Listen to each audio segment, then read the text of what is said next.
I occasionally think how quickly our differences worldwide would vanish if we were facing an alien threat from outside this world. And yet, I ask you, is not an alien force already among us? They're all over the damn place. They're in our midst, and they are family. We're related to them because they were the ones that had a hand in establishing us as a hybrid race 100,000 years ago. And that hybridization is still underway, it's still happening, even as we sit here and speak. It hasn't stopped. It's underway. They have different agendas. Some of them are nice folks and some of them are not. As I said, they have different agendas, but they're all around. The one in the upper left-hand corner there is another self-luminous object that moves all over the place.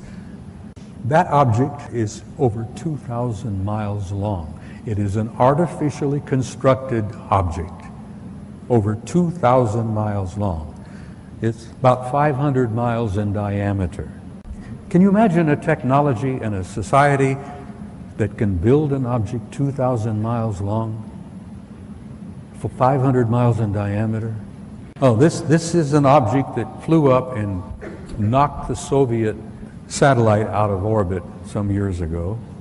The Soviets sent up damn first-rate satellite.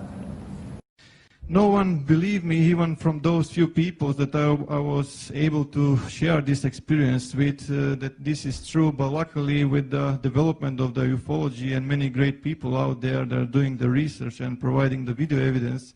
So as you can see, this is on infrared. That is why his black and white is from STS-63, and they are trying to locate the Mir space station. They cannot locate the Mir space station because more than 100 objects are appearing and disappearing from the radar. Those are the same type of craft that I observed on the asteroid belt between Mars and Jupiter.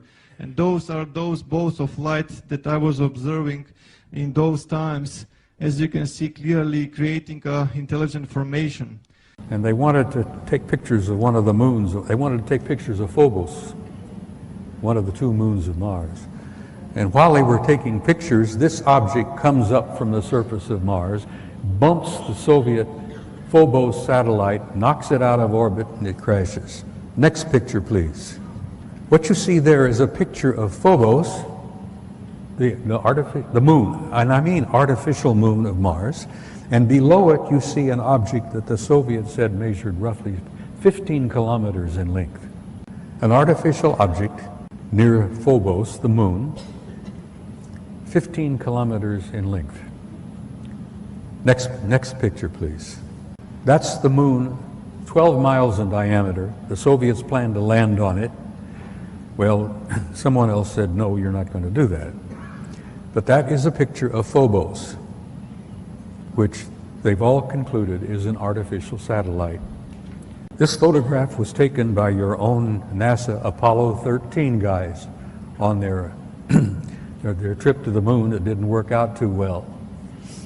And many of you may have heard rumors about the story, but Apollo 13 had a small nuclear device aboard.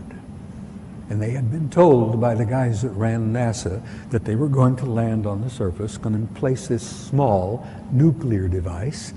And then when they all left and came back aboard and came back, they were going to detonate it and study the reverberations of this nuclear device, study the seismology of the moon, because they've been convinced for some years that the moon is basically hollow. It appears to be somewhat of an artificial satellite. Well, they planned to detonate this nuclear device, and then the others said, no, you're not going to do that. We'll get back to that picture again, please. All right. The object you see there in the middle, over 2,000 miles long. It's an artificial, I assume metallic object, probably crammed with guys. And that object followed our Apollo 13 all the way to the moon, around and back.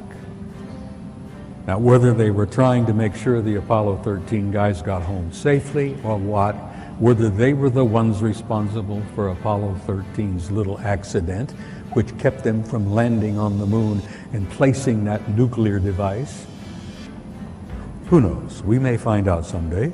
But here you have an artificial object in orbit. Now, I've spent some time aboard aircraft carriers with my kid. We have carriers with 5,000 men in the crew, 1,000 feet long, 150 aircraft. You know, there's snack bars, dining rooms, accommodations, this and that.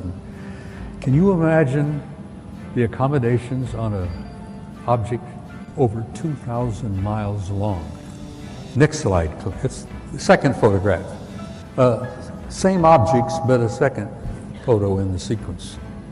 That's the big mother, and I use that, no pun intended. There are other objects out there. There's a disc-shaped object, and then there's the other object. Then above it is the moon out there. But there's that one big object out there. I'm sure they got a crew of hundreds, maybe a couple of thousand. The ones I refer to as the others. I hate the term alien. I hate the term UFO. There are no UFOs. We've known what they are for years and years and years. Some of them are ours, some of them are theirs. There's no unidentified flying objects out there. They're all identified. I've tried to impress upon you the seriousness of it, the seriousness of the cover-up and the lies they've been telling you, the importance of why you need to know as much as you can know. And you need to be presented with the material because, damn it, you all deserve the truth. You have a right to know and you have a need to know because you are the people that this whole damn thing is all about.